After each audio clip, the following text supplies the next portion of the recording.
Darkcast Network, bringing our indie podcasts out of the shadows.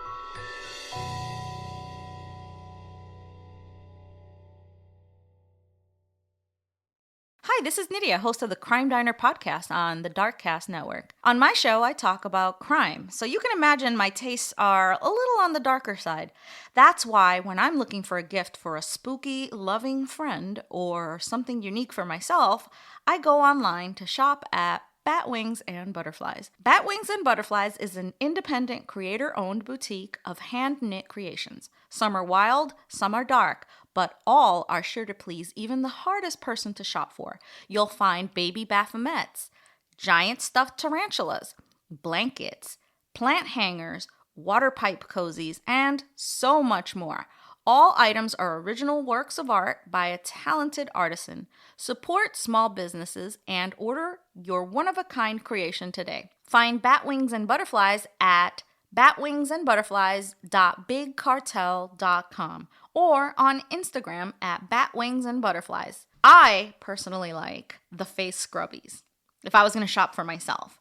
But if I was going to buy a gift for somebody else, it would have to be the octopus stuffy because that thing is just damn cute. To get 20% off of your first purchase at Batwings and Butterflies, type in the code DARKCAST20 at checkout. Just before we dive into this week's episode, here's a promo.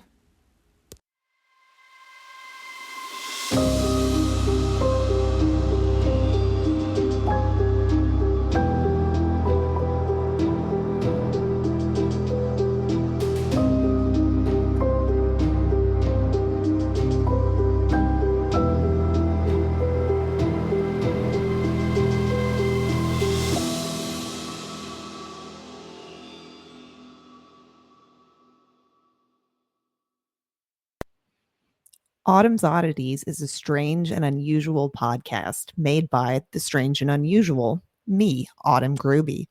Each week, I'll be taking you through some of the creepiest cases true crime has to offer.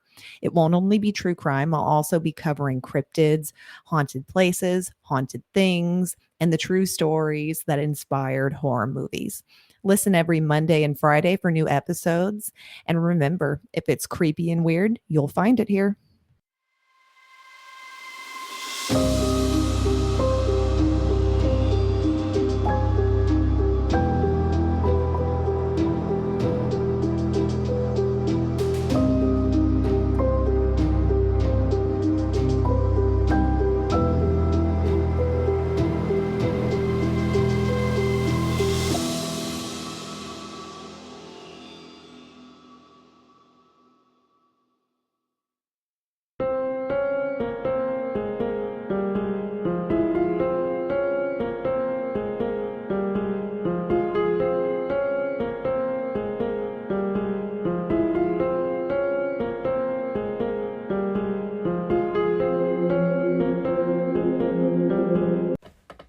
And welcome to Crime Divers. I'm Laura. And I'm Jill.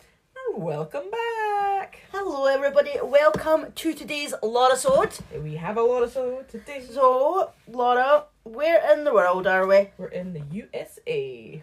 And, do you have a title? Because Yes. I know you told me you didn't have a title, so have you got one now? A very last minute title. Okay. But I have called it Hired to Kill. Okay, so do you want to dive in? Let's dive in. So this tragic case takes place in the famous city of Las Vegas. Oh, Viva Las Vegas. Viva Las Vegas. It's not Viva Las Vegas on this occasion, unfortunately. What does Viva Las Vegas mean? Is it a song? Viva? Yeah, but what does Viva mean? I don't know. Oh, well, you said it didn't mean that. Well, I thought it was just like a happy song, so I think it's not a happy occasion. I don't know. I don't actually know what it means. I thought you meant it meant something. No, I just thought, well, it's not like a happy song that we're singing here. This is a Well, true obviously crime not, podcast, but... Oh, so no. never mind. I don't know. So we're in Vegas, Yeah, right? we're in Vegas. So Shauna Ann Castleton was born on the 13th of March 1966 in Salt Lake City, Utah. She grew up in a Mormon family, and in 1994, at the age of 28, she decided to make the big move to Las Vegas, which was 500 miles away. So for a while, she worked selling cosmetics at Saks Fifth Avenue, but Shauna, she loved the fun, the glitz, and the glamour of the Vegas Right. nightlife. And she saw a lot of opportunity for herself, so she started working as a cocktail waitress at the Fiesta, which was like a casino hotel. Right. Before moving to one of the bigger places called the Palms Hotel and Casino. She settled in quickly. Her colleagues became like a second family to her. The customers, they loved her. And, Shauna loved her job. So she was just so happy in what she was doing. She was always just laughing, and she just really, living in the moment. She was happy. Yeah. And her friends, they said that she had such an innocence about her, and she was, a free spirit, and always had a positive outlook on everything, no matter the situation. So, Yeah. just a bright, bubbly, full of life girl, Yeah. enjoying her job. Sounds quite happy. lovely. Yeah, totally. So in 2002, Shauna met George Tiaffay at the Palms at her work. George, he would go there a lot, and said, he was quick to notice Shauna because of how hard she worked. She was always busy running around and just keeping guests happy. So, totally just picked her out of the crowd almost. And Yeah. So, George, he was a star athlete and a homecoming king in his school days, and he was described as being a charismatic, charming and funny. And he was always willing to lend a hand to those who needed it. He had trained at the United States Military Academy, also known as West Point, and he was now working as a firefighter. So the attraction there, was just instant. Mm-hmm. George and Shauna, they hit it off instantly, becoming, almost inseparable immediately. Inseparable. Inseparable. I can say it properly. Inseparable. Yeah, immediately. So, George told his sisters that Shauna was his whole world, totally head over heels, had fallen, totally for her. So it was only a year later that they actually welcomed a baby girl together who they called Madison, also known as Maddie. Mm-hmm. And friends said that George was very protective of his new family, and of course Shauna, she was totally besotted with her little girl. And then a couple of years later, Shauna and George, they got married, and they had a beautiful beach wedding in Hawaii. Ooh, sounds fancy. Oh, I think that'd be quite a nice place to get Yeah. married. Hawaii. But yeah, it was a... And you wouldn't have to wear shoes. No, that's true. You could just... Just remember at your wedding, my feet were killing. Yeah, I had sore feet. Yeah. Yeah, they weren't... I actually saw a memory on Facebook the other day about us going wedding dress shopping. Yes, same. And Justin telling you that you had to wear your shoes all day, and you didn't. No, I managed... I didn't have them on at night time, I don't think. I just had I think you said that you managed the first dance and then you took them off. Yeah. I had mine off before then. Yeah, no, they weren't comfy, to be honest. I totally get brides that get, flat shoes for, later in the day, because they're not doable for all day. Definitely not. Thank God I didn't spend a fortune on them. Yeah. So I had mum's on. I had a pair of mum's shoes on. Oh, did you? Yeah. Oh, you did actually. Yeah, I remember. I bought a pair for myself and I was just like, they're not very comfy. So mum's like, here, I've got a pair. You can wear. And I was like, oh, they feel better. No, they still weren't comfy. No. Shoes like that just aren't comfy. Let's be honest. But anyway, so yeah, so they had their wedding in Hawaii. So 2 more years passed, but nothing major happening. They just carried on with life. Doing Nothing interesting. Yeah, nothing enough. Nope, just same shit, different day. Pretty much, yeah. But unfortunately, George suffered a setback with his finances, and he actually lost a lot of money in the housing market crash, making Shauna the main earner for the family.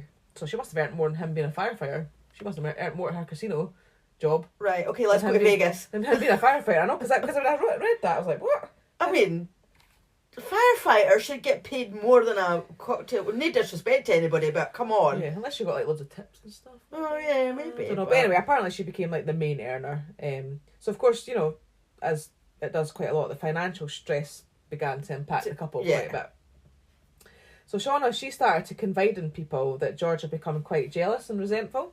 It wasn't long before his behaviour escalated and he just became quite controlling.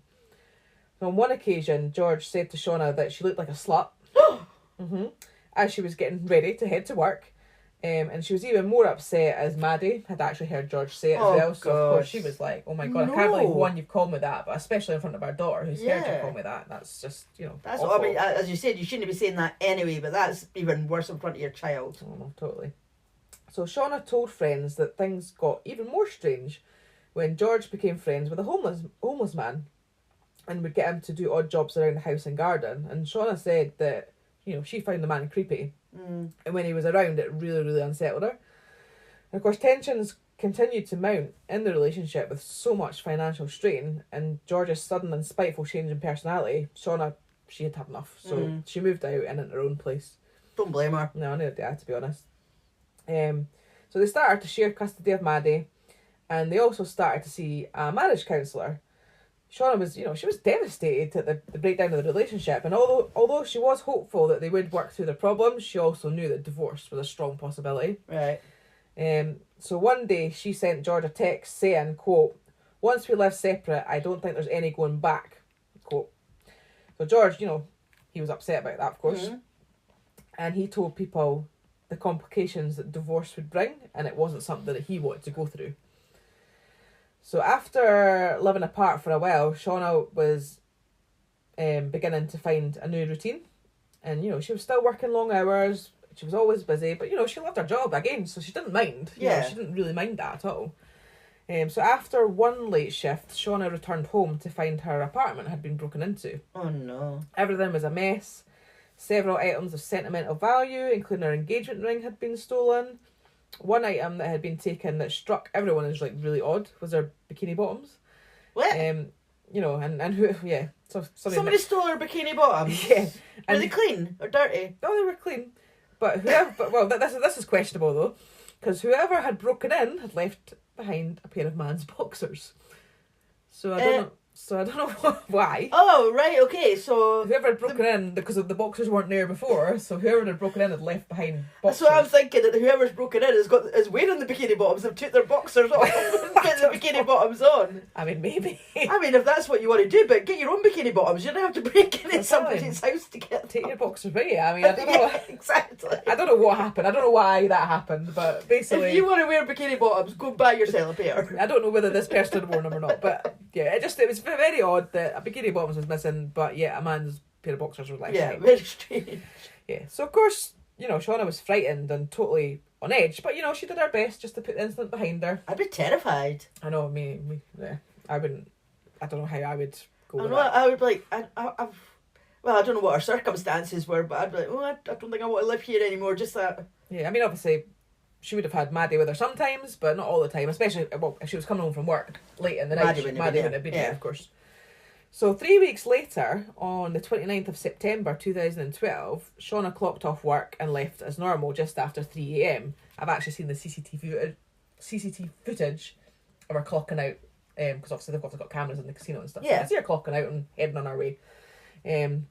So she lived about a 30-minute drive away from her apartment, and she arrived home around 3:30.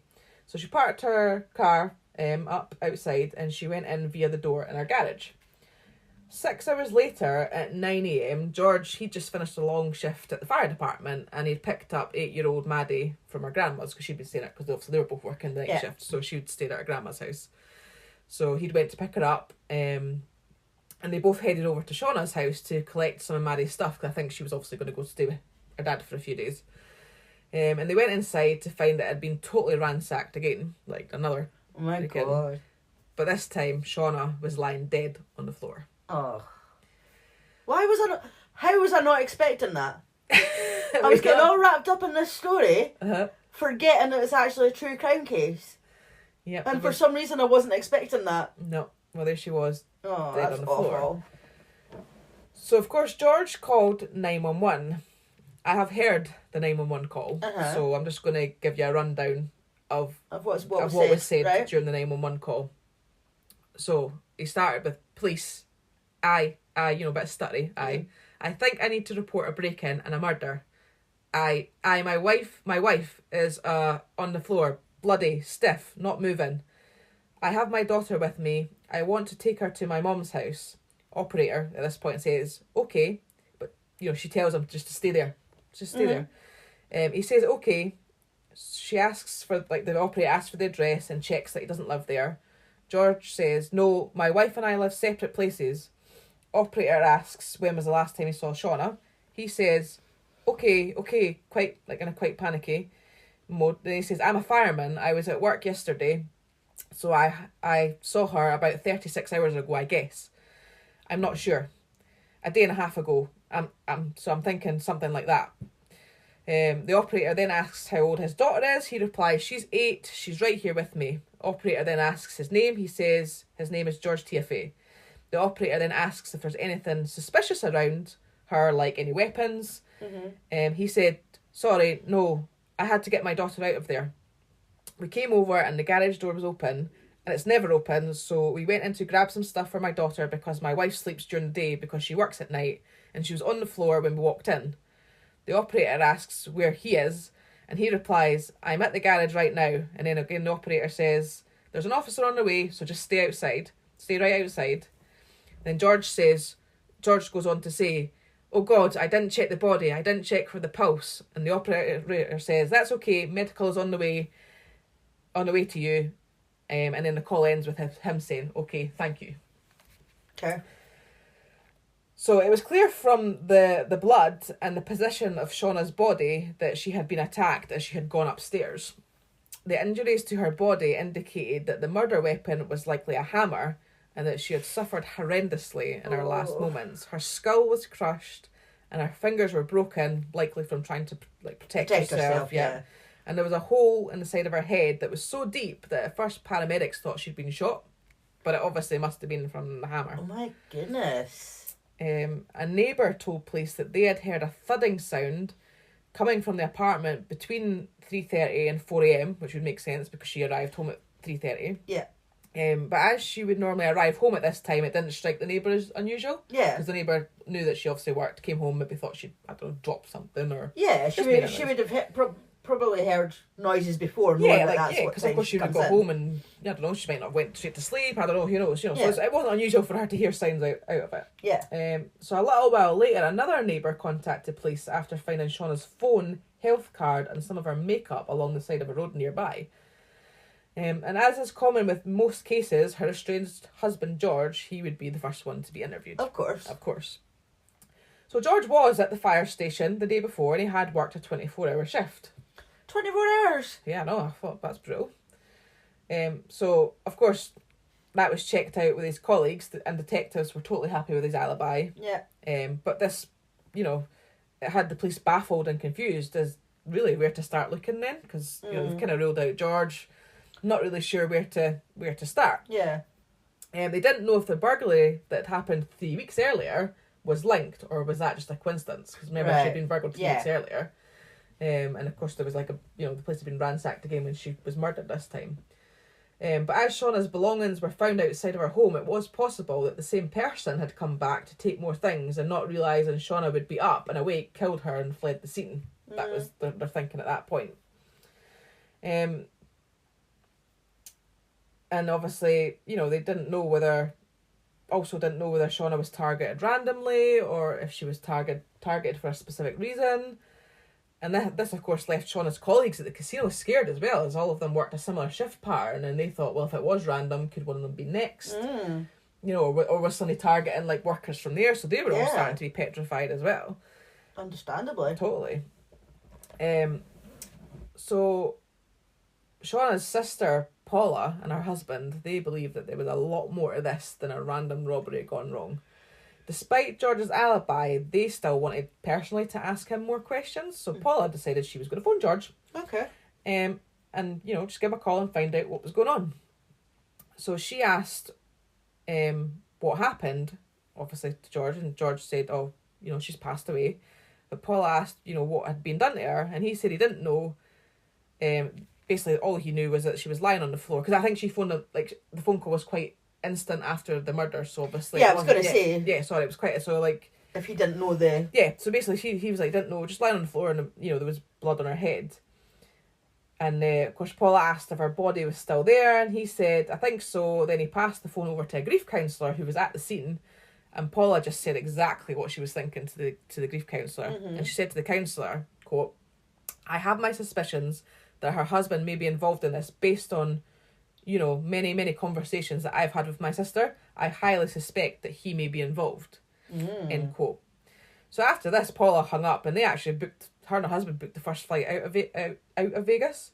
Their minds were just all over the place, and Paula said, that she would just be forever haunted in the way that her sister had died, saying that, the excruciating pain that she must have endured and the terror and realisation that she was going to die, that's just, she couldn't get out her head. Yeah, I think I'd be the same. I don't think that is something you could get out of your head, thinking somebody you love suffering like that. I know. That's like you. I mean, imagine like, you know, you're the one that's been murdered, and I know what's happened to you, and just imagining that, like, that would just be that would haunt me for the rest of my life. I think, so I totally get it. So she obviously just felt she had to get out of there. So just 24 hours after Shauna's body was found, police received a tip-off that would blow the case wide open. A man that went by the name of Big Will, yeah, told detectives that he had a homeless friend that he knew only as Greyhound. Okay. Greyhound told him that he had killed a woman with a hammer. And Big Will recalled that, Greyhound, he wasn't scared, he wasn't upset or traumatised, he was just laughing and happy as if he had just completed a mission. Oh my God. Big Will told Greyhound that if anything came up on the news about a woman killed in the way that he had described, he would have to phone the police and report him. So, of course, as word spread about Shauna, this confirmed to Big Will that Greyhound probably had been telling the truth. So, of course, he did the right thing and he went straight to the police. So, Greyhound was homeless and currently living in a tent on the outskirts of the city. Big Will said he would often go to a shop called Albertsons to steal food and sell drugs in the gas station, which was across the road. The police teamed up with Big Will and headed to these locations, believing that this would be the best place to find Greyhound.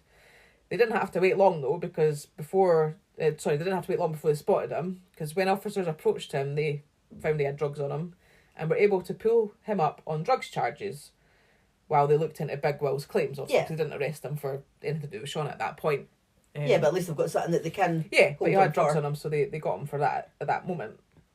So Greyhound's real name was Noel Stevens, and he was actually well known to the police already for various reasons, including theft and drugs-related charges. While he admitted to selling drugs, he did deny having any involvement in Shauna's death, because obviously they must have then questioned him about that. Do we know why it was called Greyhound? No. Oh, because when you went, his real name was, I was like, oh no, that doesn't make sense. No, I have no idea why it was called Greyhound. Not a clue. It doesn't fit with his name at all, does it? Maybe he was a fast runner, because Greyhounds are fast runners. Maybe, yeah. I have no idea. Or maybe he used to drive a Greyhound bus. Oh, maybe. Yes. I don't know. Although, the fact that he was homeless, and I mean, I've seen a picture of Yeah, him. he's not always been homeless, though. I know, but I've seen a picture of him, and it doesn't strike me as maybe something that would have had a job at any point in his life. I don't know. Judging much. I know, totally You shouldn't be judging. judging people. Well, if he's a murderer, then you can judge him what you he's like. murderer, right? So yeah, but he doesn't strike me as somebody that maybe would have had a job driving a bus. That's for sure. Fair enough. Because people who drive buses have a certain look. No, they don't. To be fair, but yeah. Anyway, sorry, I've lost my place now. So yeah, he's denied any involvement in Shauna's death. So he was he was a low-level criminal, and it would be a surprise for him to travel so far to commit a murder, then leave without anything of real value, which he could have sold, considering he was homeless. Yeah, because if he's homeless and he's known for thieving, then you would think he would take stuff of value. Exactly. So, something wasn't making sense to the interviewing officers. I mean, there didn't seem to be any connection between Noel and Shauna. But, police, they managed to find out where he was sleeping. And whilst he was in custody, they began searching nearby his tent. So basically, his tent, like, I don't know, like Vegas, there's a lot of desert. Yeah. Like Vegas. Basically, he had a tent in the middle of this desert. Just in the middle of the desert. Yeah, just randomly in the middle of this desert. So they found his tent, and of course they started searching, but the area was like very remote. It was very secluded. Like I say, it was a lot of desert and not much else.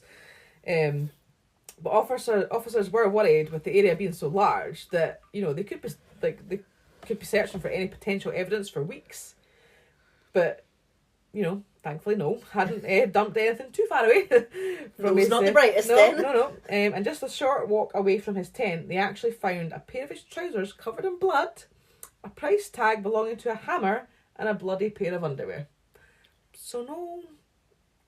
His underwear? Well, it doesn't specify. It I just was says just a pair of wondering if underwear. it was the bikini So bottoms. I'm not sure whether it's his underwear or not. It just said underwear. Right, I was just wondering if it was the bikini bottoms. That I don't actually know. So back at the station, detectives were checking through his phone, and they soon found a single contact that seemed to tie everything together for them. Who was that contact? The husband. George. When Noel was asked who George was, he said, "That's my friend the firefighter." Noel was the man that George had befriended and had help him round the house, I do thought the odd that, yeah. jobs, and the man that Shauna had felt uneasy about the moment she met him. She was right, wasn't she? Mm-hmm.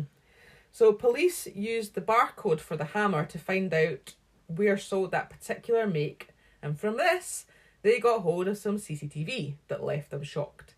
The camera inside the shop clearly showed George Tiaffay and Noel Stevens together shopping and buying the hammer that was used to kill Shauna. They're not the brightest, are they? No. And you would think, I'm being funny, right? But most people have a hammer in their house. Well, yeah, exactly. And I'm talking about George, not obviously the homeless guy. Uh-huh. But did they not have a hammer in his house? Well, exactly. And I mean, I saw this CCTV footage of them together, like in the shop. So, there's no denying that they were shopping together. That's just weird. So the police were now sure that George had been at the centre of what had happened to Shauna. So back at the station, officers presented Noel with all the evidence, and finally Noel admitted to being Shauna's killer. But just as police suspected, Noel said it was George who wanted her dead, and he had paid Noel $600 to carry out the murder on his behalf. $600? That's nothing. I think he was promised a bit more, but right. Anyway. So Noel claimed that he and George had spent ages planning it, and George had got a key cut for Noel and paid for some dark clothing and had asked him to stage a robbery weeks before she was killed. So it was him that had done the robbery before.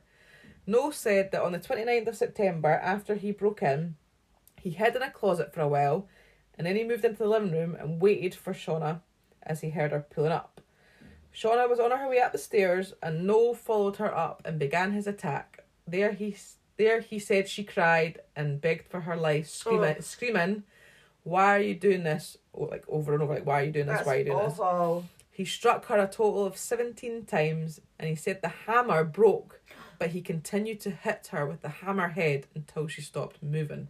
That's horrendous. That is really horrific. Mm-hmm.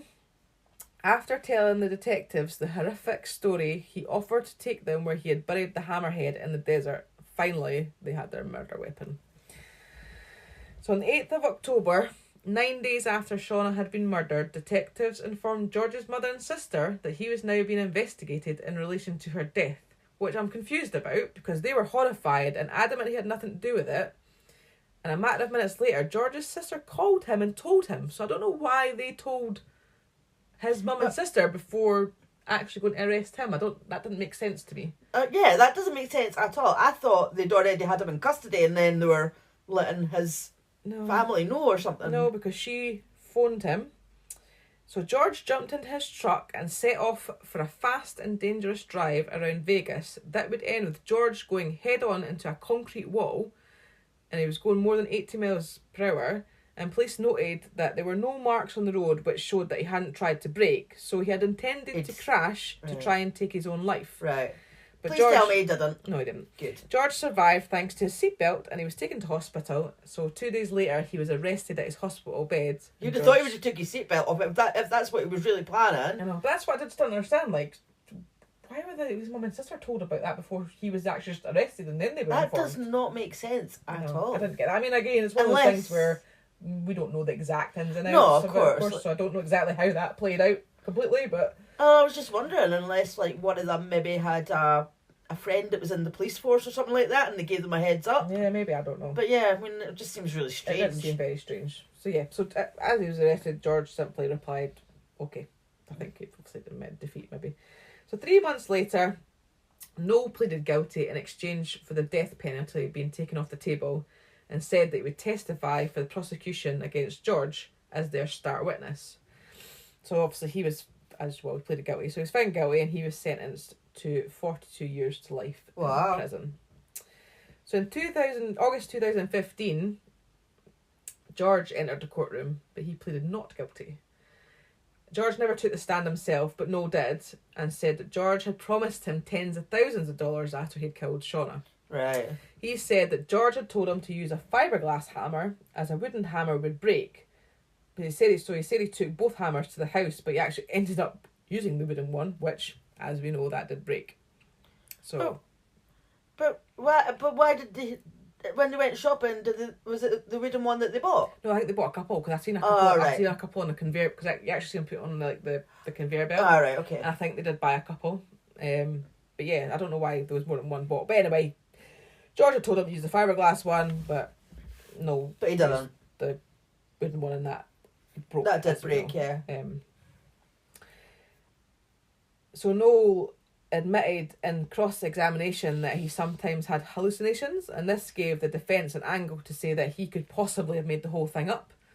So to try and get, like, this was them trying to get George off. Right. The defence was just basically saying, because Noel was getting cross-examined and he admitted that he had hallucinations, and obviously the defence was like, oh well, maybe you made the whole thing up. Even though you were caught on CCTV going to buy hammers. Yeah, I mean, I said that the defence, they weren't disputing that he'd killed Shauna, but the idea that George was involved was a lie. Oh, right, okay, got you. But of course, you know. The prosecution said that Noel adored George and it would be easy for George to manipulate Noel, plus George was the only person that had a reason for wanting Shauna dead. Yeah. They also believed that George had been intending to kill Noel as he had recently bought a gun, so if Noel had been killed, then George would likely, well, potentially have got away with the crime completely. So the jury spent 3 days deliberating, and he was found guilty of first-degree murder and guilty of 6 other counts. He was sentenced to life without the possibility of parole, and he was given an additional 81 years for conspiracy to murder, burglary and robbery. Wow, that's a lot. George did appeal that, but he lost and his conviction was upheld. And Shauna's family, they went on to create Justice for Shauna, and it's a group that raises awareness of domestic violence and abusive relationships. And her family also moved her grave from Vegas, because she must have been buried in Vegas initially, to her home state of Utah, so that she could be next to her father. And Maddie, she went on to live with Shauna's mother. I wonder why she initially got buried in Vegas then, if that's not what her family wanted. I know. Because our family would have arranged the funeral. Yeah, well, you think so. Unless, and maybe this was before they realised George was involved. Because originally they could, like, his alibi was, they believed it, he just wasn't involved, so maybe the funeral was quite quick, and I don't know. Who knows? I don't know. But yeah. So, why? Money? Because he didn't want to get divorced. Basically, the reason was that he thought it would cost him so much money to get divorced, because obviously they were in financial crisis as it was, that he didn't want the extra expense of a divorce, so he thought it was easier just to kill her. Well, financially easier just to kill her. Which I thought it was maybe for like life insurance or something. No, I mean there was never any mention of him looking to do that. I think he just didn't want to go through the expense of a divorce. But would he not, because he was the husband, would he not have to pay for the funeral? So, potentially, yeah. I mean, but would the funeral not be costly as well? Maybe that wouldn't have been as dear as getting divorced. I don't know, because you'd have had to split everything, I guess, and stuff. I don't know. But apparently that was the angle, was that he didn't want to go through a divorce because of the financial implications of that. So he obviously thought that it was better to kill her, which is terrible, because from what I read, it sounded like, as I said, they were totally besotted with each other. They obviously were really happily married and that until the financial the money problems, exactly. But they could have maybe worked through that. Yeah, but he, yeah. I mean, and as I say, that was her hope that they could work through it, but yeah. And no matter what, I'm sorry, murder is never the answer. And I just feel sorry for that poor little girl as Oh, well. I mean, yeah. she's lost both her parents in a sense, she's lost her mum, and her dad's going to spend the rest of his life in prison. So, and plus he was the one that got killed, yeah. So, I mean, I can't imagine her wanting to have any kind of relationship with her father.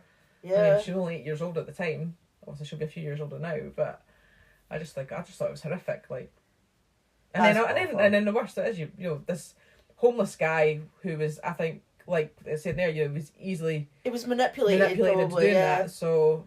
it doesn't excuse that he's carried out the murder. I mean, totally despicable for that. But, but George has preyed on this homeless guy and taken advantage of him and convinced him probably quite easily to do the deed. If he's offering them like thousands of pounds, if you're homeless, then obviously you need the money. Yeah, exactly. He obviously thought it was something worth doing, and I think he was a bit remorseful, the homeless guy, but George didn't. He didn't really show any remorse about it at all. He just... Well, I think he just tried to totally get away with it and deny that he was even involved in it. But I mean, the CCTV, on that, but I think he was trying to play that off as like, you know, well, he was doing odd jobs around my house, so I was getting him to, Oh, yeah. you know, to go and do Yeah, that. I Which, I mean, suppose. maybe it could have been plausible, but, you know.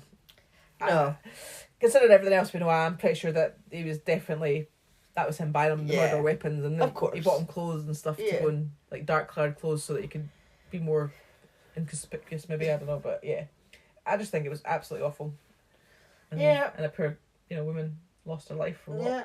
And a poor little girl Yeah. lost her mum, and a poor family lost their daughter, their sister. Exactly, just totally ruined. Just because one guy didn't want divorce. Yeah. Divorce. Exactly. Like, just get bloody divorced, do you know what I mean? If Or didn't get divorced then, just stay split up. Separated for now until you can't afford to get divorced. Well, exactly. I Like, mean- I don't know what her thoughts on that were. Of course, I don't know Yeah. what Shauna's thoughts were. Whether she was just quite happily going along with them being separated, and I don't necessarily know if she was pushing for a divorce. You know, there was nothing mentioned about that. But so I don't know. surely they could have been like, it sounded like they were still kind of amicable to it in a certain extent. So Yeah. surely if he'd said, look, money, I can't afford a divorce, there's no rush for a divorce right now. Exactly. So there, you know, it just shows what an absolute monster he is. Yeah, totally, absolutely. Because I just think, right, you're doing that to the person that you love, but not only that, you're doing that to your daughter. Yeah, well, that's it. You're not just affecting one person. You know, it's a whole chain Yeah. reaction of people that get affected by that, and a poor girl that, you know, it was obviously bad enough that maybe her parents had separated and stuff, and that would have been, you know, hard going for her as well, having to split her time and Yeah. stuff. But to then actually just take her mother away from her completely, and in effect take yourself away from her because you know, she's lost out on the chance of a normal relationship with a dad as well. Oh, how stupid can So you I mean, get? I don't know how. Yeah, like I never understand how these things go through people's heads. And No, but of course we don't. We're not murderers, so we No. don't understand how murderers think. Exactly. So yeah, there we go. So there you go. Thank you very much for our Laura Sode this week, Yeah. and we'll see you all next time. See you later. Bye. If you'd like to get in contact with us or follow us on our social media, we are on Instagram and Twitter at crime_divers_pod. You can email us at crime_divers_pod@outlook.com. We're on YouTube, and that's Crime Divers Podcast, and TikTok is also Crime Divers Podcast. If you would like to financially support the show, you could go to www.buymeacoffee.com/crimedivers and make a one-off donation. Our Patreon is patreon.com/crimedivers. We have 3 tiers, which is £1, £3 or £5, and you get bonus episodes, early access to episodes, and ad-free episodes. And if you haven't already, please don't forget to subscribe, rate, and review.